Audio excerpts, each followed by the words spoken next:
Vous avez toujours rêvé d'être un cube flottant dans l'espace, mais vous ne savez pas comment faire ces magnifiques nébuleuses? Bon, je sais pas si on peut vraiment appeler ça des nébuleuses ou si c'est plutôt des nuages, mais on va rester sur nébuleuses et c'est ce que je vais vous apprendre aujourd'hui dans Blender. C'est parti!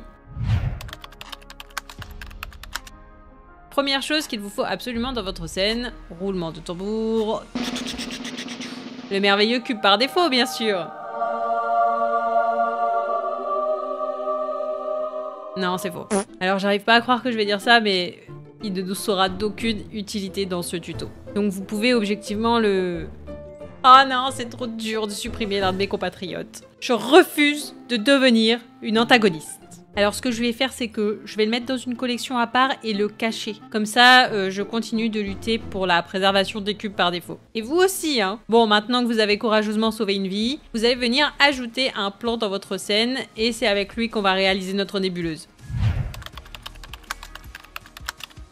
Maintenant, on va aller dans le menu shading parce que pour avoir cet effet de nébuleuse, en fait tout se passe avec les shaders parce que ce n'est ni plus ni moins qu'une texture. Dans un premier temps, vous allez venir choisir une couleur de base pour votre nébuleuse. Si vous voulez qu'elle brille dans le noir comme un phare dans la nuit, il ne faut pas appliquer cette couleur en tant que base color, mais il faut l'appliquer dans la partie émission de notre principal BSDF. Bon, pour l'instant, on voit pas vraiment de différence et c'est normal parce qu'en fait, il n'y en a pas. Donc ce qu'on va faire, c'est qu'on va pousser le curseur de l'émission pour effectivement demander à notre objet d'émettre de la lumière. Et on va mettre par exemple une valeur de 7.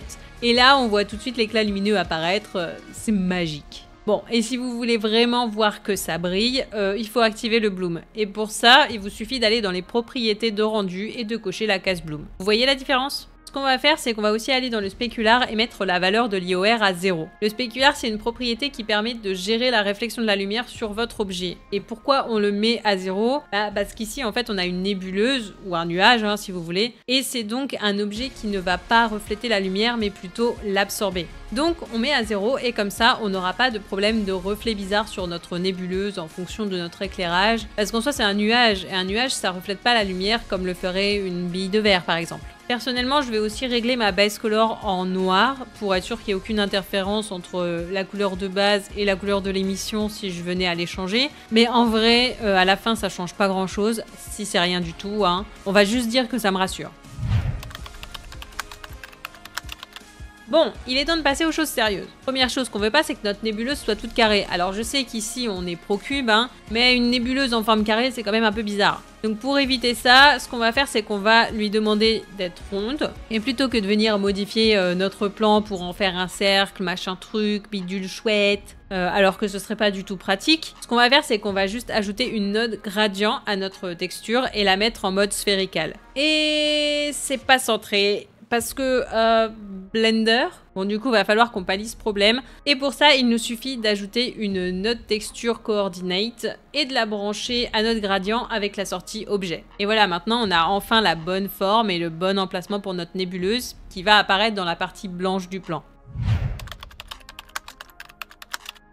Maintenant, ce qu'on va faire, c'est qu'on va venir smoother un peu les bords du cercle. Comme ça, les bords de notre nuage, à la fin, ils seront moins bruts et plus fondus et ce sera quand même vachement plus beau. Et pour faire ça, il suffit d'une simple petite étape qui est d'ajouter une node gamma juste après notre gradient. Node qui va permettre d'ajuster la couleur de notre image en fait. Et vous voyez, plus on augmente la valeur du gamma, plus le gradient va permettre d'avoir une transition douce entre le noir et le blanc. Et par exemple, si on diminue totalement la valeur du gamma, on aura une transition très brute entre les deux parties. Mais ici, c'est vraiment pas ce qu'on cherche. Donc personnellement, je vais régler le gamma à 2,4, c'est la valeur qui me convenait le mieux. Mais vous pouvez très bien jouer avec les réglages et mettre une autre valeur si ça vous plaît plus, hein. C'est pas une science exacte, vous faites vraiment comme vous voulez.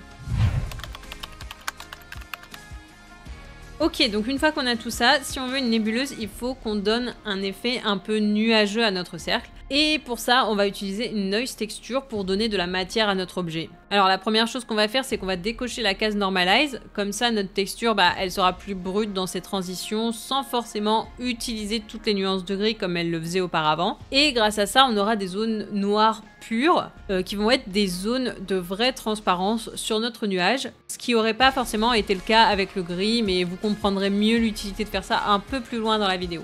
Alors attention, il faut vraiment choisir la sortie facteur de la node noise texture et pas la sortie color, comme ça vous pouvez vraiment utiliser la node sur des valeurs de noir et de blanc. Pour ce qui est des réglages des valeurs de la noise texture, ma foi, vous pouvez les laisser de base hein, ou les modifier à votre guise. En fait, vous faites selon ce qui vous plaît. Ici non plus, il n'y a pas de science exacte. Mais pour ceux qui ne savent pas où aller, je vous mets les valeurs que moi j'utilise qui définissent des contours nets entre les deux valeurs. Ah, et aussi, il ne faut pas oublier, comme pour le gradient, de relier votre noise texture à la sortie objet de la texture coordinate.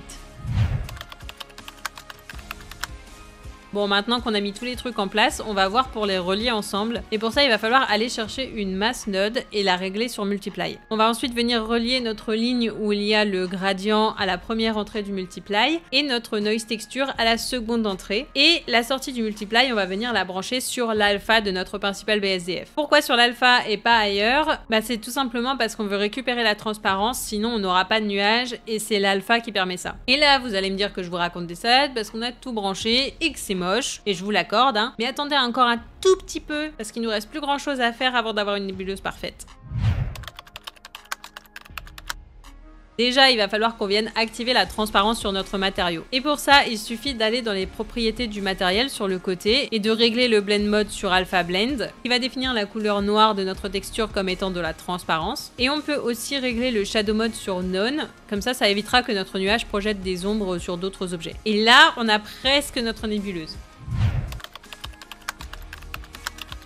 Et oui, j'ai bien dit presque parce que pour l'instant, elle est encore un tout petit peu moche. Et pour arranger ça, il nous reste juste une petite node à mettre qui s'appelle Map Range, qu'on va venir placer après le Noise Texture, toujours sur la sortie facteur. La Map Range, ce qu'elle va faire, c'est qu'elle va nous permettre d'agir un peu comme une color ramp, mais en mieux. Bah oui, parce qu'elle va avoir un vrai impact sur la densité de notre nuage et elle va nous permettre de donner cet effet de couche à notre nuage, qui ne serait pas le cas par exemple avec la color ramp qui elle va juste masquer certaines parties de notre nuage sans prendre en compte le dégradé. Alors oui, si on coche la case Normalize du Noise Texture, qu'on a notre Color Ramp à la place de notre Map Range, et qu'on règle le truc avec des valeurs de gris, on obtient sensiblement le même résultat. Alors vous pouvez faire comme ça, hein, mais personnellement, moi j'ai trouvé que c'était moins pratique pour faire les réglages, donc on va garder notre case décochée et notre petit Map Range, et on s'en sortira très bien comme ça. Pour ce qui est des valeurs, c'est comme toujours à votre appréciation personnelle, mais si vous voulez vraiment mettre les mêmes que moi, je vous les donne, les voici. Et voilà, maintenant vous savez comment faire une nébuleuse, ou en tout cas une espèce de nuage hein, dans Blender. Et si ce tuto vous a plu, vous pouvez me le dire en commentaire et vous abonner à la chaîne si c'est pas déjà fait. Hein. C'est gratuit, ça fait toujours plaisir. Et moi je vous donne rendez-vous dans le prochain épisode. Bye bye!